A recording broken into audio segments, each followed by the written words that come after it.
The lights were too bright to see the audience, but Pam Bondi didn't need to see them to feel the shape of the room. She'd stepped into enough spaces like this before: polished floors, cushioned chairs, a smile waiting in the host's voice that said, "We're going to pretend this is easy." Jimmy Kimmel smiled as she walked on stage. The music was still playing. The band hit a little harder than usual. She shook his hand. Brief. Efficient. Then she sat. The clapping continued a beat too long. Jimmy waited until it faded, then leaned toward her with a smirk. Well, well, he said. "I can't believe you said yes." Pam replied, "That makes two of us." The audience laughed, but Jimmy noticed something in her tone. Not defensive, not amused, just sharp, like she'd shown up wearing something heavier than his cue cards were prepared for. The opening minutes were light. On purpose. Jimmy tossed out questions about Florida, courtrooms, sound bites. Pam answered without flair. She wasn't warm, but she wasn't cold either. She was still. Still, in the way someone has to be when they know everything around them is waiting for a misstep. Then Jimmy leaned back, crossed one leg over the other, and said, "You know what I don't get? You've made a whole career defending the indefensible, and somehow you still walk into rooms like this with a straight face." The audience chuckled. Pam didn't. She said, "That's because I walk in knowing some people came to laugh, and some came to make sure I don't." Jimmy blinked. He grinned, tried to pivot. "Well, hey, I'm just the guy with the desk here. I'm not trying to trap anybody." Pam nodded. "Of course not. You're just trying to make sure the room gets to feel smarter when I leave." The air shifted, not dramatically, but enough that even the laughter started sounding smaller. Jimmy cleared his throat. "You've defended a lot of people," he said. "Some would say you protect power." Pam replied, evenly. "And some would say you make a living pretending mockery is the same thing as accountability." He leaned forward. "Come on. That's not fair. I'm just doing what I do." Pam looked at him. "And I'm doing what I was invited here to do. Tell the truth in a room that doesn't expect to hear it." The audience went quiet. Jimmy tried to bring the room back. "We're just talking here. Don't get too serious on me, Pam." Pam's voice didn't rise. "Then maybe ask a question you're willing to take a serious answer to." No one laughed. A producer behind the curtain mouthed cut toward the control booth. No one responded, because for the first time in the show's memory, the guest hadn't derailed the tone. She had replaced it. Jimmy tried one last time to steer it back. "You don't seem too concerned about how this plays." Pam replied, "Because I didn't come here to perform.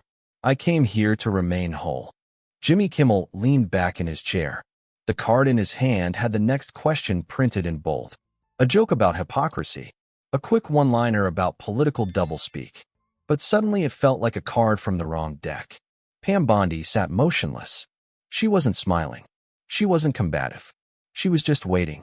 And that stillness, the kind that doesn't seek the room's approval, unsettled more than a dozen punchlines ever could.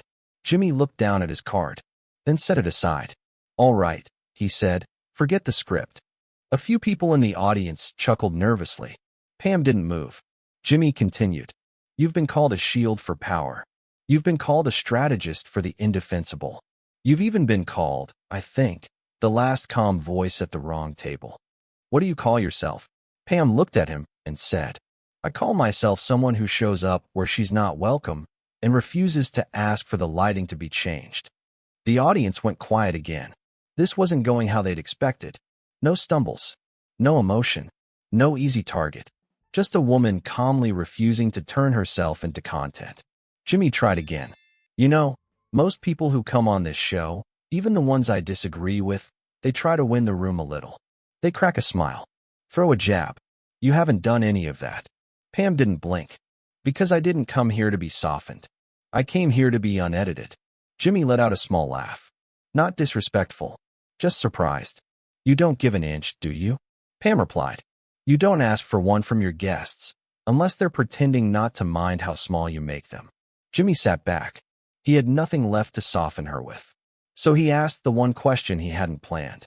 "What do you think this audience is learning about you right now?" Pam answered, "That they expected me to be louder, and I decided to be sharper instead." In the control room, someone whispered, "Should we go to break?" Another voice replied, "We missed the cue." The director said, keep rolling. Because what they were watching wasn't TV. It was something heavier. The kind of moment you don't plan for and don't get to redo. The air in the studio was heavier now. Not because of conflict. Because of clarity. Pam Bondi hadn't changed her tone. She hadn't raised her voice. But with every answer, she made it harder for Jimmy Kimmel to keep smiling without feeling like the joke had lost its center. He tried to find a softer thread. So what's something you think people get wrong about you? Pam looked at him for a beat, then said, they think I'm trying to win them over. Jimmy raised his eyebrows. You're not. She shook her head once. I'm trying to outlast the story they already decided I fit. The audience stayed still. They weren't booing. They weren't clapping. They were listening. Which, on late-night television, was the rarest response of all. Jimmy shifted in his chair. He wasn't defensive, but something in his posture softened, like he knew the audience could feel the balance tip, and he wasn't sure if it would tip back. He asked, do you think spaces like this, shows like this, make it harder for people like you to be understood? Pam didn't hesitate.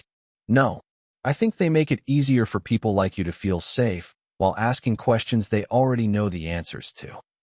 A few people in the audience exhaled. Quiet. Slow. Jimmy nodded. He took a long pause, then asked, so why did you say yes? Pam finally leaned forward. Not to meet him. To meet the moment.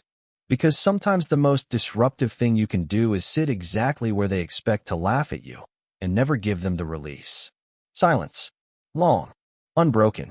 Then Jimmy said quietly, this segment is over. Pam nodded. She stood. No handshake. No exit smile. No performance. Just the kind of walk that leaves the room still full after the person has left it. No music played as Pam Bondi walked off set. No applause cue. No studio warm-up to refill the room. The band stayed quiet. The crew didn't move. Because everyone had seen something they weren't ready for. Not a meltdown. Not a clash. Just the absence of surrender. Backstage, a producer approached Jimmy Kimmel. You want to tape a wrap-up? Jimmy didn't look up from his hands. He said, no. The producer hovered. She didn't break format. He added, like he was still trying to convince himself. Jimmy replied, no. She just didn't treat it like a format at all. They cut the segment from the broadcast. Replaced it with a sketch from 2 nights earlier. No one explained the missing interview. No statement. No acknowledgement. But online, word spread. Audience members who'd seen it in person posted fragments. She didn't raise her voice. But she didn't let him lower hers either. Coldest walk-off I've ever seen. No mic drop. Just silence. She dismantled the space without touching anything. Clips never surfaced. But the impression outlasted the footage. Pam Bondi hadn't trended. She'd embedded. And Jimmy Kimmel, for the first time in years, didn't know how to close the loop. That night, he sat in his office long after the taping had ended. One of his head writers stopped by and asked, you all right? Jimmy didn't answer at first. Then he said, she came in holding nothing but her own gravity. And it was heavier than every laugh we had lined up. The writer nodded. Are we airing it? Jimmy shook his head. No, but I won't forget it. And he didn't. Because it's one thing to be out-argued. It's another to be out still. The next morning, no news outlet reported on the confrontation. There was nothing dramatic enough to frame. Pam Bondi hadn't shouted. Jimmy Kimmel hadn't snapped. There was no walk-off. No shouting match. No soundbite. Just the kind of quiet you don't expect on a comedy stage. And maybe that was the story. A junior editor at the network clipped the raw footage for archival. He labeled it Segment 7 and used Bondi. Then he watched it one more time. Not for edits. Just to understand what happened. At the end, he typed 3 words into the file's internal notes. No performance detected. In a media ethics seminar at a journalism school in Austin, a professor played the leaked transcript, no names attached. Afterward, she asked the students, what didn't happen here? One student said, she didn't flinch. Another said, he didn't finish his role. A third said, the format collapsed because the guest refused to be turned into a feeling. The professor nodded and let the silence speak for itself. Pam Bondi never referenced the segment. She gave no follow-up interviews, no commentary, but invitations started arriving. Not from morning shows, not from cable panels, from universities, law schools, Rooms where people were beginning to ask how she'd managed to hold her shape inside a space that's built to bend people. Pam declined most of them. When asked why, she said, "If it didn't land when I said it the first time, I don't owe it a second." Jimmy Kimmel, in the weeks after, found himself lingering longer during interviews. He stopped cutting off moments with punchlines. He let tension build where it used to be smoothed over. And once, during a guest's long pause, a producer whispered in his ear, "Fill it." But Jimmy didn't, because now he knew that not all silence needs a rescue. Some of it is a mirror. 3 months later, Jimmy Kimmel gave a talk at a behind-closed-doors gathering for producers and writers. He didn't open with a joke. He said, "There's a moment I still think about. It never aired. It wasn't dramatic. But it changed the way I hear silence now." He didn't name Pam Bondi. He didn't need to. He just described what it felt like to sit across from someone who didn't play the game and didn't ask for space. She took it, and then left it intact. Pam Bondi, meanwhile, was back in court. Still precise. Still unshaken. Still the kind of woman people tried to categorize before she said a word. One afternoon, after a long day of testimony, a clerk held the door for her and said, "You really don't care if the room likes you, do you?" Pam paused, then answered, "Not when I came in knowing the truth wouldn't." The footage stayed locked away, but people who saw it still talked about it. Not loudly, not often, just quietly, in the way that certain moments become part of the standard you start measuring other things against. It wasn't her tone. It wasn't the answers. It was that she never let the moment reshape her. And Jimmy Kimmel, in his own way, had met her there. Not with agreement, but with respect. The kind that doesn't have to clap. It just has to listen.